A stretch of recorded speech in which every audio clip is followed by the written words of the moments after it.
Alright, here's a challenge to all you charismatic so-called faith healers who say that you have the gift of tongues and you can do sign gifts and you can heal people and stuff. Here's a challenge to you.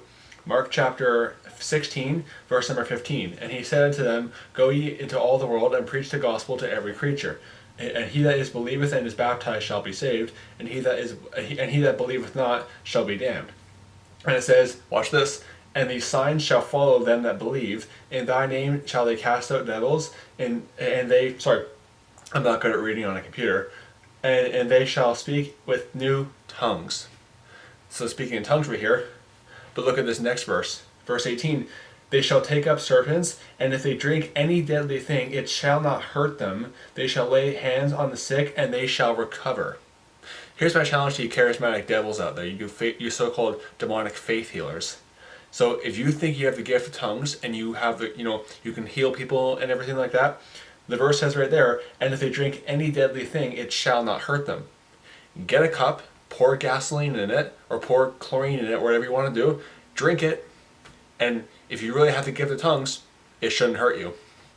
Here's my challenge for you. So, again, I'll repeat myself. If you're a charismatic and you think you have the gift of tongues, you have the gifts of the Spirit, take a glass, pour gasoline in it, drink it, and if you are truly have the gift of tongues, according to Mark chapter 16, verse 18, it should not hurt you. It says clearly, if they drink any deadly thing, it shall not hurt them. Okay? And for you charismatic devils to say, well, you're tempting God, you're playing games with God. Well, Revelation chapter 2, verse number 2 says, I'm allowed to test you. Revelation chapter 2, verse number 2, I'll read that for you. I know thy works and thy labor and thy patience, and how thou, again, I'm not good at reading on a computer, and how thou canst not bear them which are evil, and thou hast tried them, which say they are apostles and are not, and hast found them liars. Sorry, I'm not really good at reading on a computer. I'm trying to make that clear. But it says right there, and thou hast, this is not going as planned. And thou hast tried them which say they are apostles. See, the apostles were the only ones that had the gifts of the Spirit. So if you are a charismatic faith healer who say, oh, you're tempting God, according to Revelation 2, verse number 2, I'm allowed to try you. I'm allowed to test you. And another problem with that is saying, well, I'm tempting God.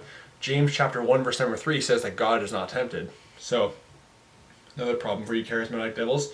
James chapter 1, verse number 13 says, let no man say when he is tempted, I am tempted of God, for God cannot be tempted with evil, never tempteth he any man. Okay? Do my challenge, okay? If you truly have the gifts of the Spirit, because according to Revelation 2, verse number 2, I'm allowed to test you, okay?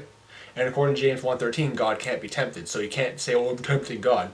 If you're a charismatic out there, get a bottle of gasoline, drink it, and it shouldn't hurt you, okay? And make sure you film yourself doing it too. I want to see the proof, okay? There's my challenge. Thank you for watching. Goodbye.